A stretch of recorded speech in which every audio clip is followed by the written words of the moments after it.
people of the West. Known as the Luiseños today, since time immemorial, the people lived in harmony with the land and were stewards of their natural environment. We honor their history and their continued presence in their native land and pay respects to the Luiseño as they continue to be a vital force in our region.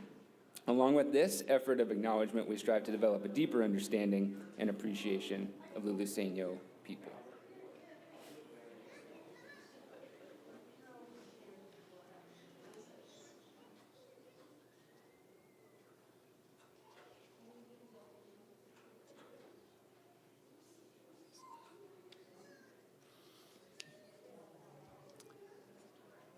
After this first couple of verses, we just invite you to join us.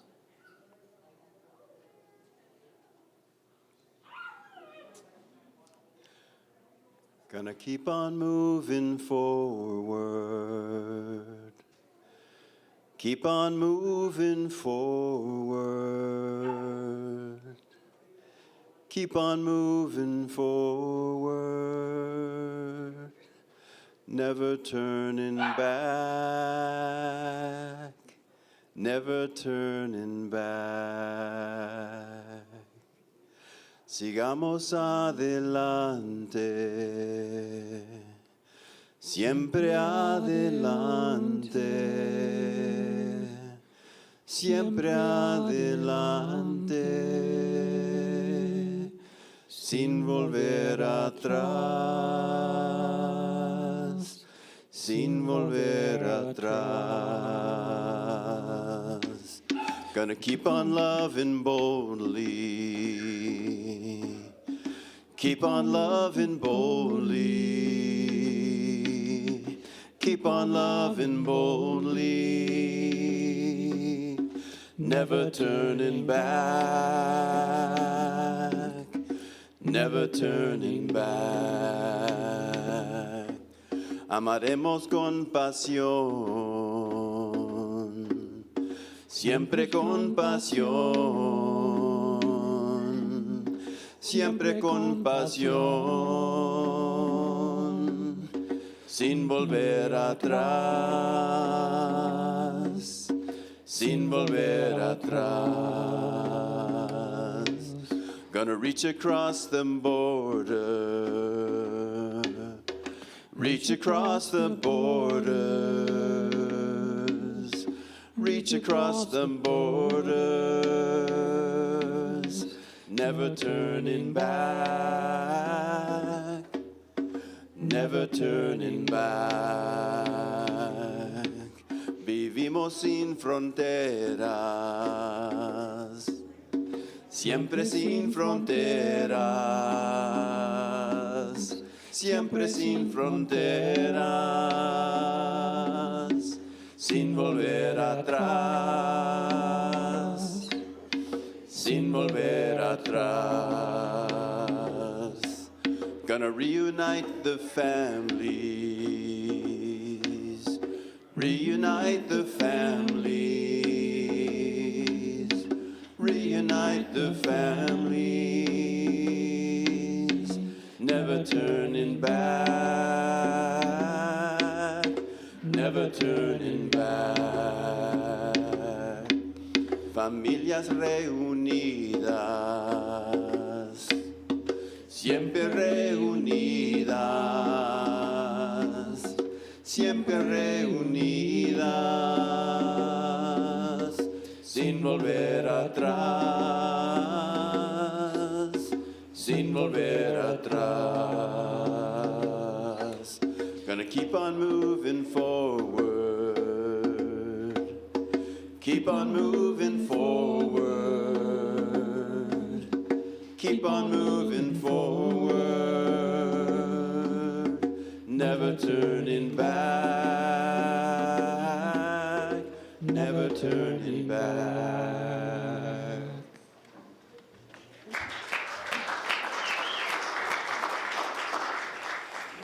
Right on. Thank you, guys. Hey, welcome, everybody. My name is Josh. I'm the associate pastor here at Pilgrim, and it is wonderful to be with you and see all your beautiful, smiling faces here today. And just a few announcements before we get started. Madison is not here today. He is taking the day off to be with his family, visiting from Europe, which also means that the lay readers and liturgist workshop that was scheduled for today after the service will be postponed to next Sunday. So just 1 week out. Next Sunday, you can take part in that. This month's Good Samaritan offering will be going towards Interfaith Community Services. Interfaith is a nonprofit based in San Diego. They provide food, housing, employment, treatment, and other emergency resources for local people in crisis. They also were a big part in helping us out, us helping them out, actually, rather, at the Oceanside Transit Center when a lot of migrants were being dropped off and asylum seekers were just being kind of dropped off and unkempt and not taken care of, and they were a big part of that. So very good for the Good Samaritan offering. After the service today, also, we have an environmental justice team meeting. All are welcome to that. So hope you will join us for that in Pilgrim Hall, 11:45. And they've been doing great work with that. So Kathy and Sharon and David and team, well done. Keep up the good work. All right, February is Black History Month. So I can't believe it's February. Can everybody believe that already? It's becoming February. Black History Month, and so each year we do like a 3 to 5 minute moment in Black history presentation, and if you are interested in doing that by a figure that you admire or respect or just like, email Madison for that, and we'll get you in the program. There is a Compassion and Choices Grief webinar, January 31st. So if you're dealing with the loss of a loved one and those types of things, and you're looking for some resources to help in a number of different ways, email Nikki at info@pilgrimucc.org for that registration link. And not too soon to talk about it, I don't think. April's coming up as well. I mean, February's already here. April's right around the corner, too. So we have the Washington, D.C. reverse mission trip going on this spring. So we're going to learn, not to teach. That's why it's a reverse mission trip, and that will take place April 10th through 15th. We're just trying to really gauge interest and get some momentum with this. So if you're interested at all in that, where we're going to be going, costs and all those types of things, logistics, email Madison for that as well. We have 20 hotel rooms reserved for that already. So we need to know if we need to expand that or shrink it before it sells out. So also coming up in April, 12th to the 14th is a women's retreat at the Prince of Peace Abbey in Oceanside. So Jill Darlin will be the email contact for that for more information if you're interested in the women's retreat. And now we come to the service that is every introvert's worst nightmare. Are there any visitors in the house? Please stand. Hey, there we go. I knew there was some out there. Very good. Very good. Welcome, y'all. Welcome. Please stay standing. Now everybody else stand and greet one another. Welcome.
You are welcome here, no matter who you are, no matter where you are on life's journey.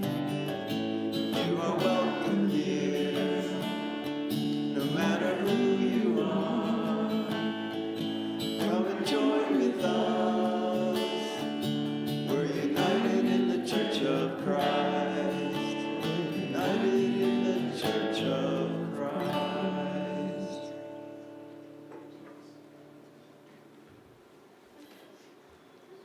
Good morning, pilgrims. I'm James. I'm your liturgist for this morning. Please join me in the congregational affirmation.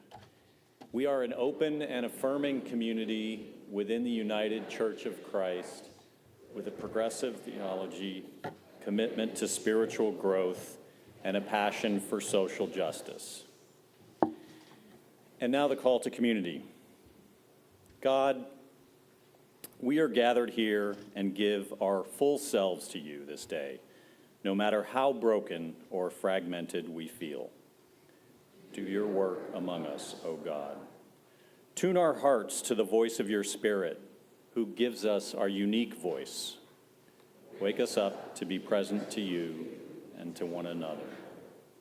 There are some of us who are anxious, some who are depressed, some who suffer pain or sorrow. May we find the courage to share in the sorrows of others. There are some of us who are glad, in good moods, and have good health. May we find grace to embrace the joys of others. Let us cherish these moments and care for one another deeply, for where one suffers, all suffer, and where one is joyous, all can be joyous. Amen.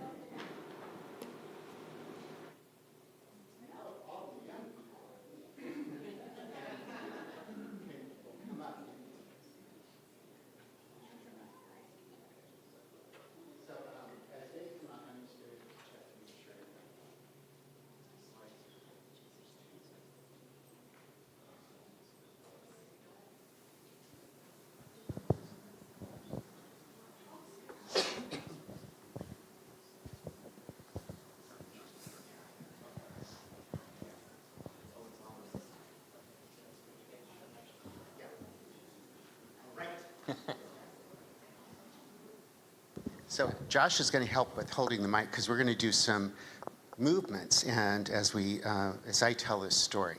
And Josh is going to be talking about the difference between being strong and being mean, and the difference of having power over people and controlling, and having power with people where true power is. So I'm going to tell a story, and it would be helpful if you guys felt like helping me along. I'm going to tell a story about the sun and the moon. And when the sun is out, we're going to kind of show that it's the sun by doing this. Yeah, by kind of, and you guys, look at them. As I say, I'm Look at encouraging them. They're participation good. here. Yes, yes. And when the wind is in the story, the wind goes shh, because the wind is strong and makes those sounds. Yeah, look at that. You guys have got it. And there's a song, a simple song that we're going to sing, the sun song. And it goes very simply, I am the sunshine, I am the sunshine. I spread happiness, oh yes I do. I shine with kindness, I shine with caring. You can be like sunshine too. Okay, you guys want to all do it together once before the story? I am the sunshine, I am the sunshine. I spread happiness, oh yes I do. I shine with kindness, I shine with caring. You can be like sunshine too. You guys are good. And you guys are good too.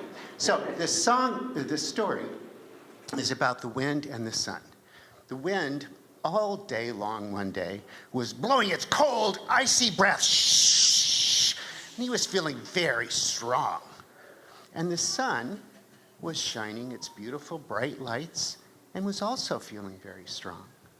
And the wind said, I am better than you. I am much stronger. When I blow my cold, icy breath, shh, I am much stronger. No, you're not, said the sun, for I am the sunshine, I am the sunshine. I spread happiness, oh yes I do. I shine with kindness, I shine with caring. You can be like sunshine too. Well, the wind did not like the sun's song. I am much better and stronger than you are, said the wind. That is weak. I am strong. Shh. No, you're not, said the sun. Yes, I am. No, you're not. Well, I'll prove it to you. See those kids down there waiting for the bus for school? They got coats on and hats and mittens and scarves. I'm going to knock all their winter clothes off. I can do that. Okay, let's see who can really do that, said the sun. So the wind started blowing and blowing and blowing. He pulled and pulled at the kids' scarves and hats, and he thought he would pull it right off, and he kept working on it, and he tried and he tried and he tried. But as he kept trying, what did the kids do? They were holding on to their things because they were protecting themselves. Finally, the sun gave up, and the wind gave up. The sun said, it's my turn. And she began to shine her warming rays, and the kids felt warmer. And then the sun shined brighter and brighter and brighter, and the kids felt warmer and warmer. They started taking off their scarves, and they took off their mittens, they took off their hats, and at some point they even unbuttoned and took off their coats. So, you see, you're not stronger than I am, said the sun. I see that, I guess, now. So the sun decided to sing her song one more time, but this time the kids had all their winter clothes in their arms, sang along. And the wind decided to join in by just dancing softly around the children as they sang, we are the sunshine, we are the sunshine. We said happiness, oh yes we do. We shine with kindness, we shine with caring. We can be like sunshine too. So the real way of being strong is by helping people feel good, giving what they need, and accomplishing those things. So I hope, well, we're all going to be learning about that, and you guys get to go to fun places and learn about those same things. So thank you. Excellent job. Great story, Ken. All right, y'all can stand up, and you can follow Miss Mary right back there to Sunday school. Or Sarah's right up here, so there we go. Follow Miss Sarah to Sunday school.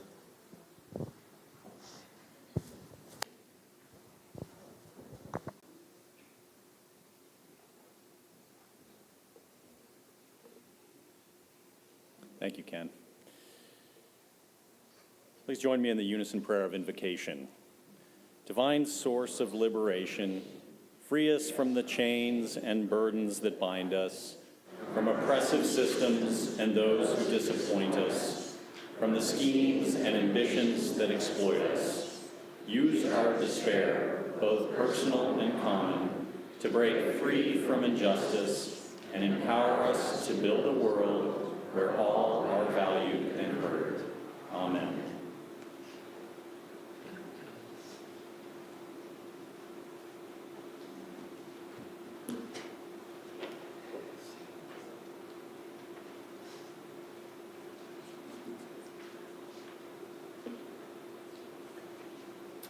So we're going to spend a few moments in quiet meditation brought on by the ringing of the mindfulness bell. I like to think of it, I don't know if the rest of you can remember what it was like to be on the playground during recess when you were in school.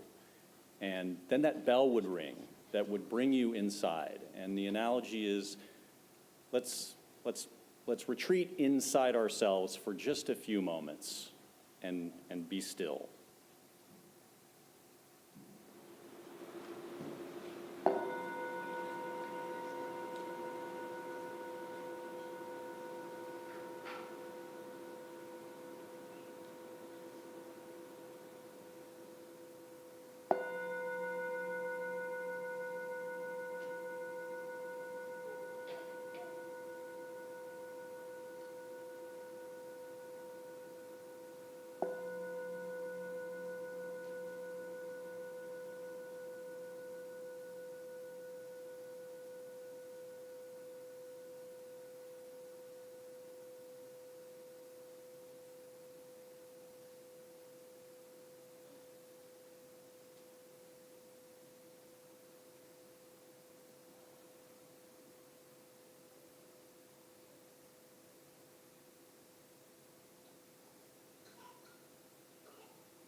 All right, now we come to, holy cow.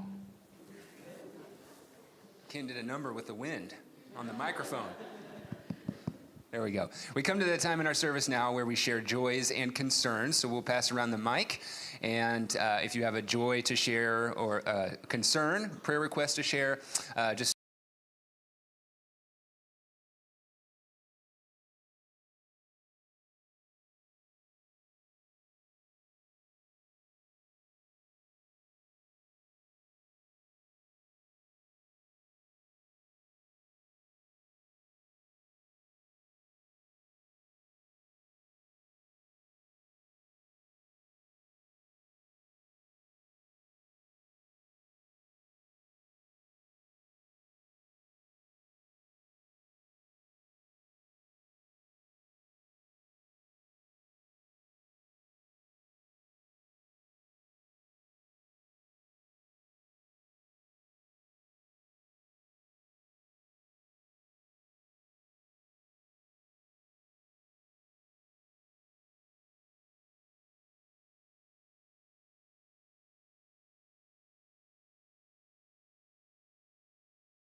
of community and all that it means to be able to share in this space, whether physically or digitally, our joys and our concerns, things going on in our lives. Help us to, as we carry one another's burdens and carry one another's joys, may we find you in that midst, and may you be working to the best of your ability to work within it. Amen.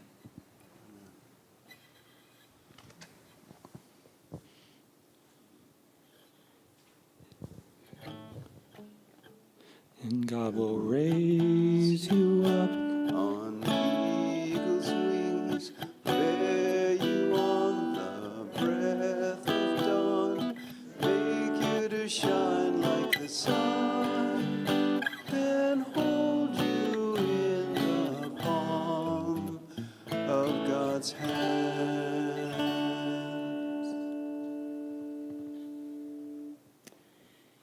Hear the ancient voices in Mark chapter 1, verses 21 through 28. They went to Capernaum, and when the Sabbath came, he entered the synagogue and taught. They were astounded at his teaching, for he taught them as one having authority and not as the scribes. Just then there was in their synagogue a man with an unclean spirit, and he cried out, "What have you to do with us, Jesus of Nazareth? Have you come to destroy us? I know who you are, the Holy One of God." But Jesus rebuked him, saying, "Be quiet and come out of him." That was pretty good. And the unclean spirit, convulsing him and crying with a loud voice, came out of him. They were all amazed, and they kept asking one another, "What is this? A new teaching with authority? He commands even the unclean spirits, and they obey him." At once his fame began to spread throughout the surrounding region of Galilee. Here ends the reading.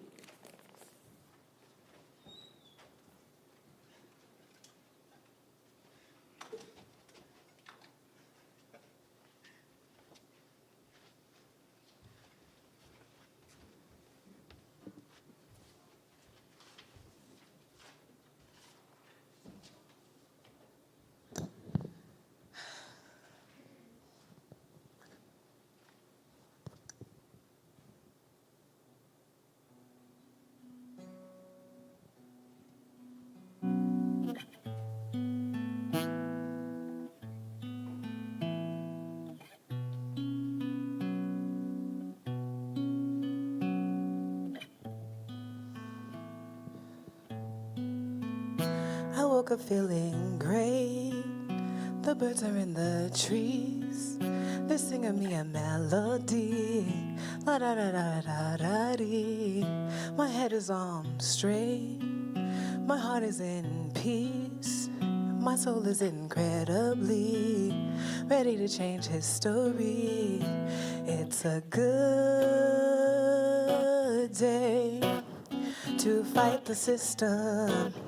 To fight the system. It's a good day to fight the system. To fight the system. It's a good day. It's a good day.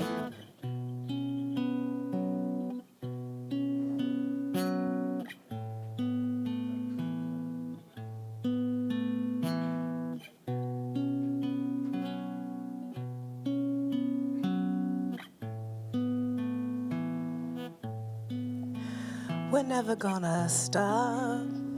We're gonna make it count. When one of us is tired out, the other one will hold us down. We're gonna spread this love.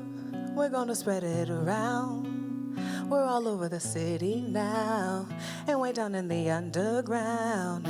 It's a good day to fight the system. To fight the system. It's a good day to fight the system. To fight the system. It's a good day. It's a good day. It's a good It's a good, it's a good, it's a good, it's a good, it's a good. It's a good, good day. It's a good. It's a good, it's a good, it's a good, it's a good, it's a good. It's a good, good day. It's a good day to fight the system, to fight the system. It's a good, good, good day. It's a good, good, good day.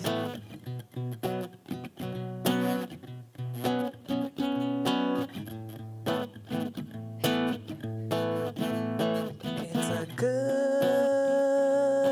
day to fight the system, to fight the system. It's a good day to fight the system, to fight the system.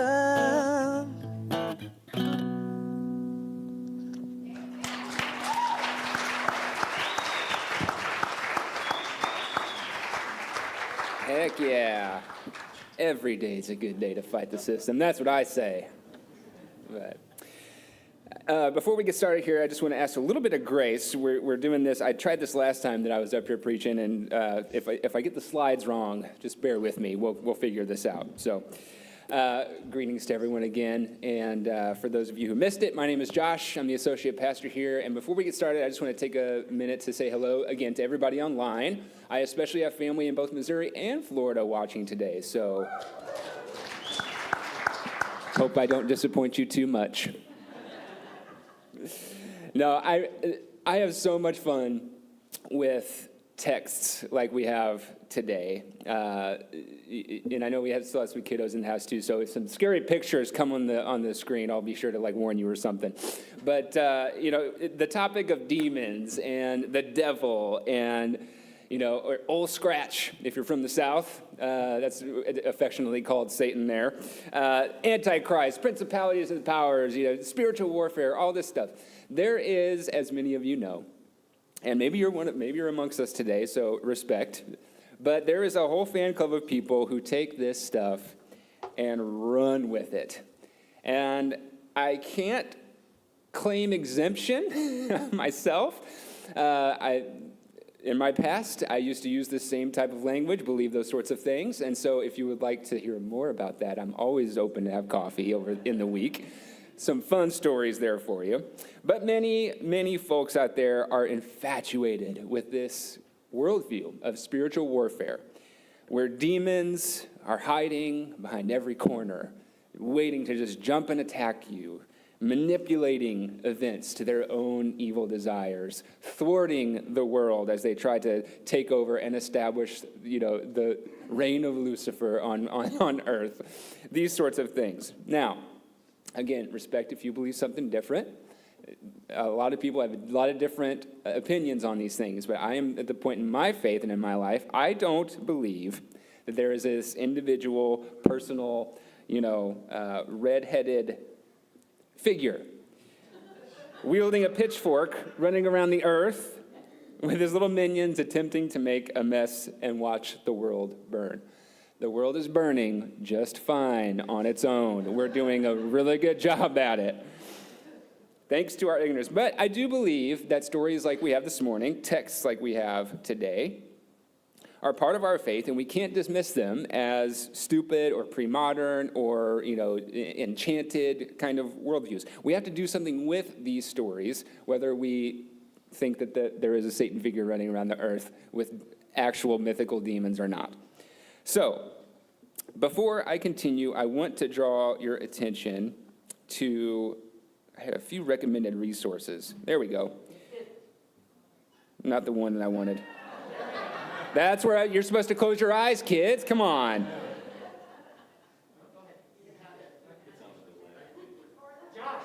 All right, there we go. Take a picture with your phone if you're interested in any of the topics that are discussed today. These are the books and the resources that I've kind of used preparing for it. You're welcome. Merry late Christmas. My gift to you, knowledge. That's all I can do. But no, these are great works, and I deeply respect and recommend all of these types of things. So again, just for your if you're fascinated and curious. Mark 1, 21 to 28. Jesus is in Capernaum, his new home base, a fishing town on the north coast of the Sea of Galilee. So he's got this newly assembled team of disciples now, and they go into the synagogue to worship, where Jesus decides he's going to stand up and teach, or sit down, actually. They actually sat down to teach in that society. So they encounter there a man with an unclean spirit that Jesus winds up casting out, as Philomena read. The people are astonished at his teaching and his authority, that even the unclean spirits obey him. Now, I've already spoiled a little bit. What comes to your mind when you hear unclean spirit? The Exorcist, or something like it. Hollywood has done a very good job at infusing our minds when we think of spiritual warfare and these types of things. Now, I'm a huge fan of horror movies. This comes very naturally to me. But there are, this comes naturally to a lot of people now. A lot of people hear demons or things, and this is automatically what they think. Linda Blair jumping up and down in her bed and vomiting all over a priest. That's about it. But you'd be hard-pressed to find an American that probably doesn't think, similarly. But the manipulation of the physical and the spiritual world is not the point of this story that we read this morning at all. It's what Jesus does in it and what that symbolizes in the story that makes it the most important. When we look closely, we see that Jesus has suddenly gone from the margins of this fishing village to the heart of the provincial Jewish social order, a Capernaum synagogue on the Sabbath, no less. Mark was telling us something there. The gospel writer was telling us something. Immediately there's a conflict that becomes central to the story, the struggle between Jesus and the religious scribal establishment of their day. The scribes, by the way, we don't hear much about them. Pharisees get all the love. They were experts of both religious and political legal matters. They could draft legal documents, contracts for marriage, contracts for divorce, land sales, loans, inheritance, all those types of things. Every town had one, and they were often associated with the Pharisee party. They believed very similar things. Their job was also, as scribes, to preserve and make new copies of the Jewish law. So they were kind of the gatekeepers in a way. They could not only make copies, but they would interpret it and write commentaries on these things. Some were good, some were not so good, just like we have today. And so it makes sense. As soon as Jesus sets foot on the scribes' turf in the synagogue, he's confronted with a man with an unclean spirit. That's not irony or coincidence. And the demon says, "Why do you meddle with us? Have you come to destroy us?" But who is the us that they're talking to? I know often, especially in the movies, demons often speak in plural because we are many, we are legion, that type of thing. But who's the us? Is that really what it's talking about in the story? Is it possible, on whose behalf is it possible that he is speaking from the voice of the very scribal aristocracy, whose space, whose social role, and whose power Jesus is threatening? That is what oppressive authorities do. They take away your voice and attempt to speak on your behalf, even desire on your behalf. You are made into a commodity. Like many of you, I grew up watching Scooby-Doo. Any Scooby-Doo fans in the house today? Hey! They were reruns by the time I got a hold of them, but we did get a few movies in my time. But Scooby-Doo, my brother and I would often watch that every now and then. Scooby-Doo, at the beginning of every episode, whatever problem or evil had transpired, it was always blamed on something supernatural. It was a ghost or a goblin or a demon. The supernatural was everywhere. Evil was always afoot in some mysterious way. And until Scooby and the gang, starts investigating, and it's inevitably discovered that it was just old man Hoskins with a sheet and a fog machine the whole time. Oh, rats. Demons in Scooby-Doo are often unmasked in the end, to reveal a human face behind the wickedness. It was just Mr. Jenkins, the crooked banker. Mr. Jenkins. Every time. Economic greed is almost in every single Scooby-Doo episode. That's what's always going on in the town, some sort of political or economic corruption. The spooky covering is ripped away in every show to expose the greed, the economic exploitation, and the corruption. And if you read the Bible closely, you will find that it does the same thing. This is actually a very good definition of spiritual warfare. All throughout the Bible, especially in the book of Acts, spiritual warfare is always tied with political and economic exploitation. So maybe, indeed, there are demons behind every bush in every corner. But behind every demon is someone or many someones wearing a mask, more than happy that someone else or some other idea is taking the blame for their evil, their selfishness, their greed, and their power-hungry appetites. So when reading a Bible story like we are today, it might be good for us to read it like a Scooby-Doo episode. Perhaps this demon in the story, in the synagogue, is not in this man at all, but when it is unmasked, perhaps it's the religious scribal establishment whose social and power is threatened by Jesus. Or the Roman authority that gives the scribes and the Pharisees their power as well. When we look past the spooky covering to expose the human element at the core of the story, that's exactly what it becomes. It's an entanglement now of the spiritual and the human. It's where they intersect. And what's important is not how we describe the event, but the real and the tangible relief and the healing that Jesus brought to this guy in the story as one with authority.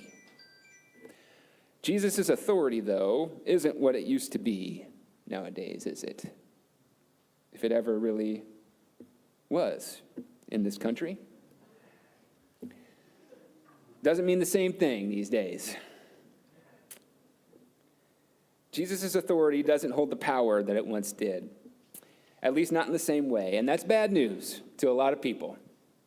If you believe that authority is simply nothing more than gaining and keeping power and holding on to power. Those have been linked in our country for a long time.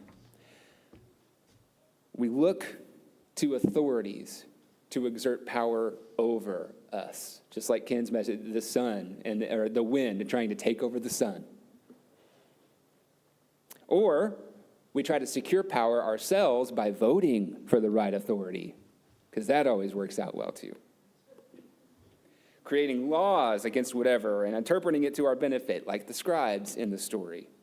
This view of authority is restrictive. But when you look at the original languages, Greek, sometimes in Latin, the words that are used for authority are often different. They mean to set free, or in a verb form, it is permitted. Or in Latin, it's more of like a to cause to grow. So these definitions of authority are less restrictive and more permissive. Permissive authority. It's less about gaining and holding on to power, and it's about empowering. That's what it's about. Jesus' authority didn't come from his ability to exert power over people. Jesus' authority added to what folks already knew they had, or had forgotten that they had had all along. Jesus found God within himself and guided others to find God within themselves and bring God out into the world in a loving, authoritative way. Authority does not simply hold power, it empowers love in our life and in our world. And in our life and in our world, as you know, we have plenty of demons to exercise these days. We can name them. Everybody probably has a picture in their head already. I don't have to do much work there. But we have plenty of authorities today that would not seek to empower us, but to take our voices away. The demons personify in the gospel stories religious, scribal, institutional, and often Roman-driven imperial power. They concretely perceive Jesus as challenging their continued control and influence. But through Jesus' authority, oppression has been unmasked, liberation has been announced. Exorcism was exactly that. It was healing. Exorcism was healing, and every healing that was done in the Gospels was a re-entry for someone back into the community and their social relationships. Jesus' healing acts are symbolic acts that are directed as much to the system as it was to the individual. So, with that, I'll ask again, what exorcisms need to happen today? What healings need to happen today? Oh my goodness. James 4:7 says, resist the devil and he will flee from you. What's our resistance look like to the many devils and demons running around, running amok in our society today? There are just so many options, aren't there? There's just so many. We could go down the line. I mean, immigration, bigotry, racism, poverty, environmental injustice, and of course, everything that we've been watching in the Middle East throughout the past few months and beyond, all the injustices taking place. We as a church do a very good job at bringing attention to those things and doing work around those things. It's at the forefront of our action, and we should be very proud of that. This church is really awesome. It is the identity of this church, that our faith is based, our action is based on our faith. But honestly, it can be discouraging sometimes, can't it? There's just so much work to be done still. It can be exhausting. It's as though we are confronting the insurmountable these days. And it's 2024, it's election year, and I know from the conversations I've had already, and the way that I feel too, not many of us are too hopeful. That is the demon I want to begin exercising today. The demon of despair. The demon that certain religious and political establishments in this country would have you believe it's because they're gaining more power and there's nothing you can do about it. They own it. There's nothing you can do, that your voice doesn't make much of a difference, that the action that we do as a community isn't in the long run going to pay off. And take it from me, in a lot of different ways, church can become a place of despair rather than a place that combats it. So my encouragement to you is this morning, don't let this will be one of our biggest obstacles in 2024. Holding on to hope in what seems like a world that's just crumbling all around us. The political landscape right now would possess you at any given opportunity if it has not already. And I'm guilty too. My eyes, my ears, my attention has been glued to everything going on, and it can very easily swallow you. And it can cause you to do and think and even say things that you wouldn't normally do. Giving in to that demonic despair, that cynicism, that says things like, this is not what I thought. This is not the way that I wanted this to turn out. Everything and everyone just sucks. I don't have the capacity for this right now. Just leave me alone. I don't have money. I don't have rights. My rights have been taken away. My money has been taken away. I don't deserve to feel better. I don't have a lot of friends. Nothing is going to matter anyways. Why try? This is all just hopeless. God must not care, or at least must not be able to do anything about this. God doesn't care about me. Fill in the blank yourself. You can almost start to relate to the possessed man in the story. What have you to do with us, Jesus of Nazareth? What have you got to do with us? What are you doing?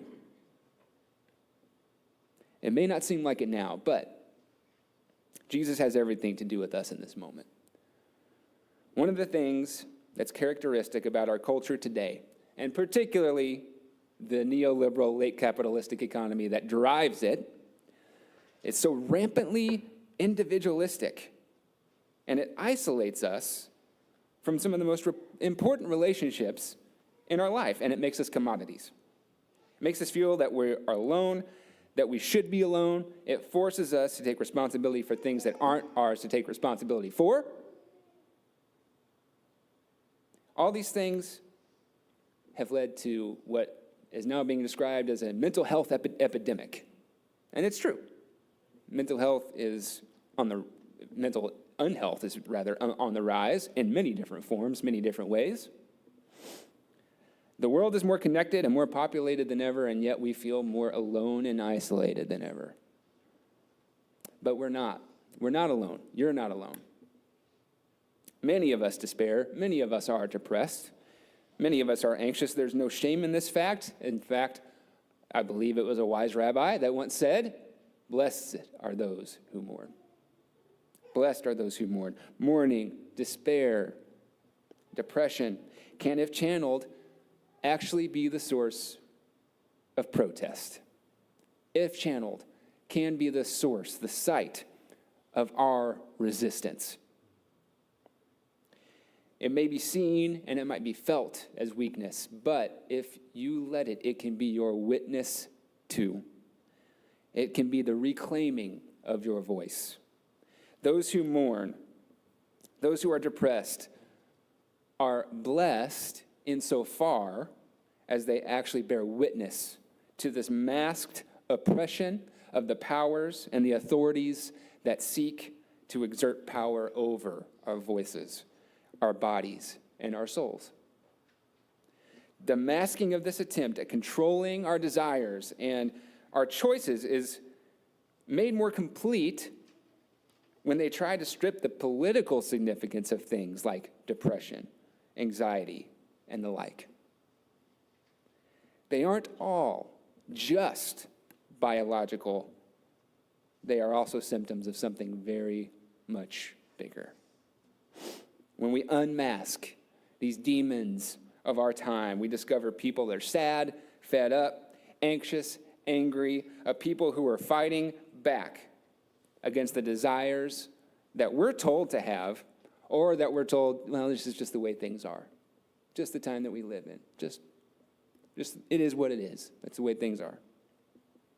And in this sense, when we strengthen the voice of our depression and anxiety, it testifies to that resistance of the powers that be. It doesn't make it okay, and it doesn't excuse or justify how we're feeling, because it's not. It's not a good, and it's not fair. But perhaps the whimpers and the sighs of our depression and anxiety are actually the screams, the shouts, and the protests of our soul trying to get our voice back. Our demons today would have us believe that we are alone and in mourning because we think it's our fault, or that we feel powerless and without authority at all. Which is why they try to get us to stay away from the people who remind us how loved and how special and how good we actually are. Jesus doesn't play that game. Jesus drives out those demons of despair, and he does it with authority. And guess what? That authority, the authority to face what tells us lies, to face what keeps us isolated, to face what keeps us out of control, alone and in pain, that authority to drive out the demons of despair has been given to each and every one of you and I this morning. All of us are clothed with the one who demons fear and gives voice back to the voiceless. This is following Jesus, imitating the one who proclaimed the kingdom of God to be in our midst, following one who went about doing good and healing all those oppressed by whatever Satan's accusers or demons that are running amok in our age. It is our time to unmask them, to name them, and to engage them. Now, may we all go and do likewise. Let the people of God say, amen.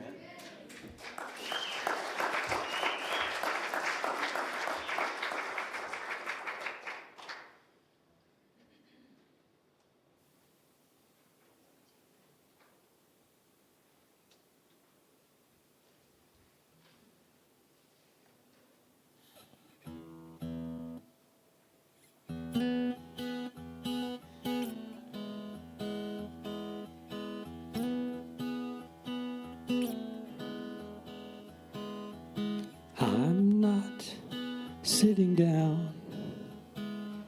No, I'm not sitting down.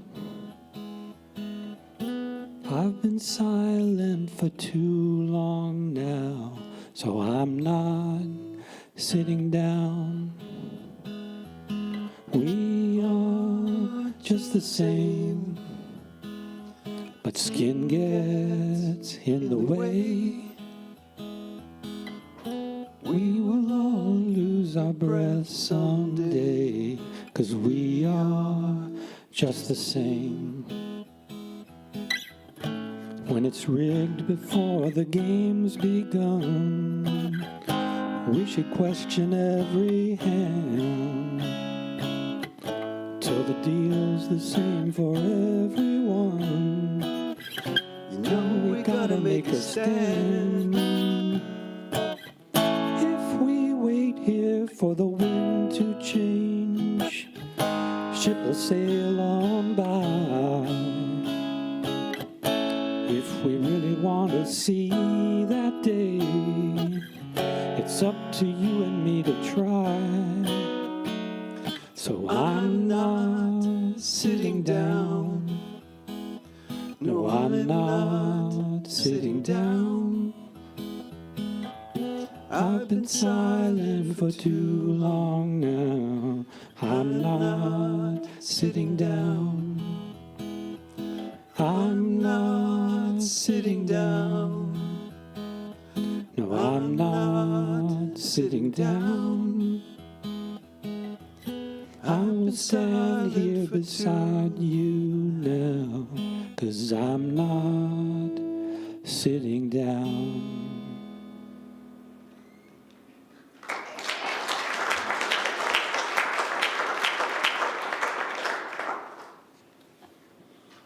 Ushers will come forward with the offering. Thank you.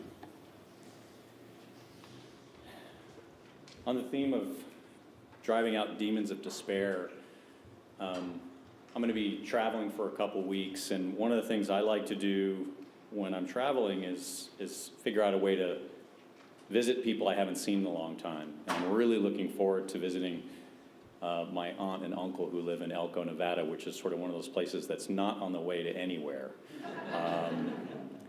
And when I was a kid, we would go visit them, and their blessing for meals was the Johnny Appleseed song. And it seems so fitting with what Ken was doing with the kids as well. So I'm not going to sing it for you.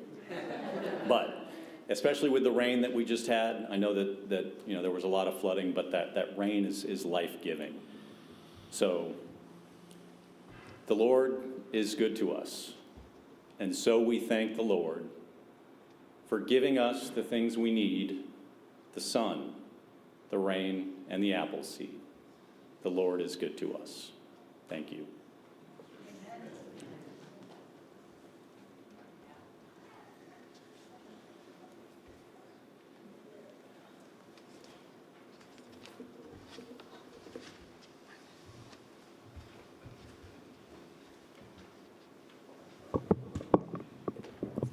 Got just a small benediction, and I'll hand it back over to the band. You've heard this one before, but given what we just said, I thought it was appropriate. Finally, be strong in the Lord and in the strength of his power. Put on the whole armor of God, that you may be able to stand against the wiles of the devil. For our struggle is not against flesh and blood, but against the rulers, against the authorities, against the cosmic powers of this present darkness, against the spiritual forces of evil in the heavenly places. Therefore, take up the whole armor of God, so that you may be able to withstand on the evil day, and having prevailed against everything, to stand firm. So, therefore, stand.